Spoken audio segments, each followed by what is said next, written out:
cop out on my physicality question. Yeah. What's your answer to that? Who sums up physicality over there?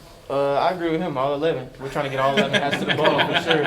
You know, all of my teammates, anybody we put on the field is going out there to hunt, trying to get the job done. So I say all 11. We're going all 11 hats to the ball every play. Okay. So that's the goal, and that's what we go out there and try to do. We try to train those reactions. Is that something that coaches talked about, like from day one to now, is just establishing that physicality? Absolutely. We've probably done pursuit drill to start practice every day as a defense. So yeah, absolutely. That's been the goal. Get to the ball. We know if we got some. We know if we're messing some. See, we got some crazy guys, but we know if we got some mistakes and stuff, effort can clean that stuff up. So just getting to the ball and hustling and trying to get there, that'll clean everything up. What other stuff do you do behind the scenes to kind of foster that physicality? You mentioned the one drill. What else? Every day after practice, I go try to strike the bags, work on my hands, try to keep using my hands because we all football players. We all want to blow people up, use our shoulders and head and helmets and stuff, but you can't play like that no more. So just trying to use my hands and stay off blocks and just stay moving, honestly. You feel like that's one of the big areas you kind of improved this fall? Just kind of striking and shedding? I wouldn't say that's the biggest area. I say probably my feet was the biggest area I improved. I try to improve my feet, and then I say my eyes as well. I probably say my eyes is the best thing I improved above my feet. Just knowing where to put my eyes pre-snap, knowing what to look at, looking at the formation, looking at splits. So I would say my eyes probably got the best this offseason. When you say your feet, is that just moving like laterally quicker, or what does that look like for you? So lateral movement, breaks, not slipping out there. You know, you can slip, breaking, slip, opening up, shuffling, running. Just keeping my feet under me, not getting too wide of a base, not getting too narrow of a base, so I can move and be as powerful as I need to be. Do you have the helmet communication? I had it out there today. Yeah. It was my first day. Yeah. And how's that feel? Is it comfort? Is it weird? Like, what's that like? It was normal. It was pretty normal. He told me a few things. I took it in. Yeah. Told the defense, cut it out, play the snap, try to make the play. So it's cool. I mean, it probably takes some time to get used to in game. I don't know how it would feel in game with everything, bullets flying, everything's going real fast, but I get used to it. It's nothing. It for sure helps. Coach Hayward talking to me, giving me keys, pointers to help players around me play faster. So anything to help my guys play faster around me. And so win for us. And you expect you'll be the guy when you're on the field to have it? Yes, sir. I think so.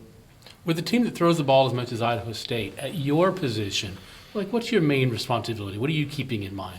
Well, underneath coverage is very important. A lot of teams lack underneath coverage because their linebackers, some linebackers are just focused on the run and stepping up. So, but underneath coverage is very important, especially under those crossing routes, 10-yard sticks, being able to buy the sticks so my safety can stay high, stuff like that.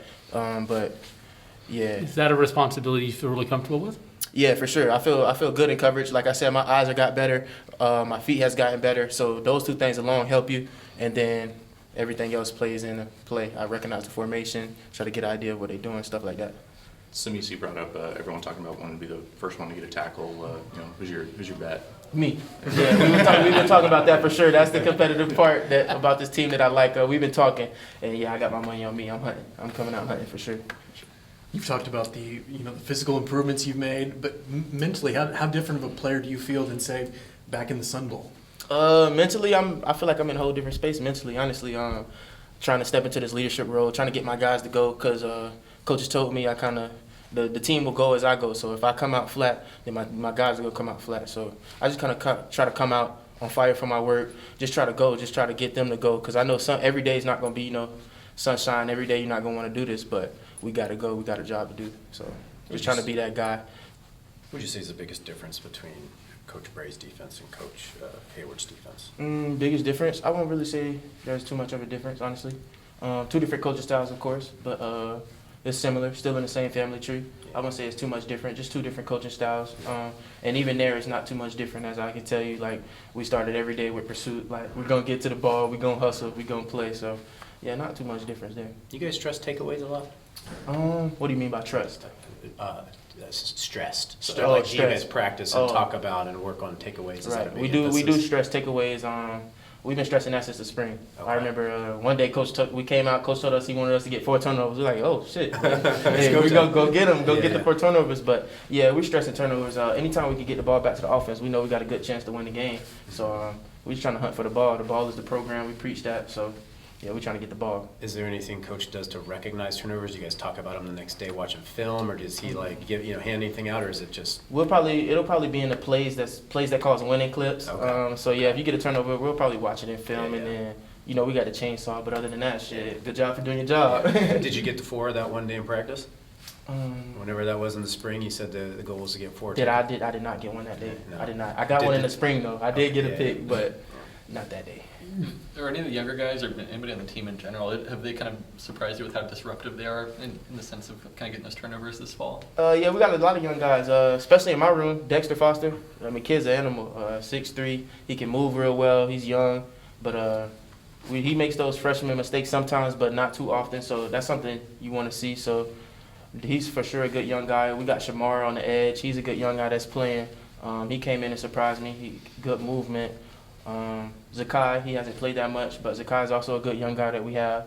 So we got a bunch of good young guys that's in flying around. We still got Dre in the back end. We got a good young guys. Got a nice young running back, Sala. I'm a big fan of Sala for sure. Like he's gonna be good. It's quick, right? What's it like kind of going up against him?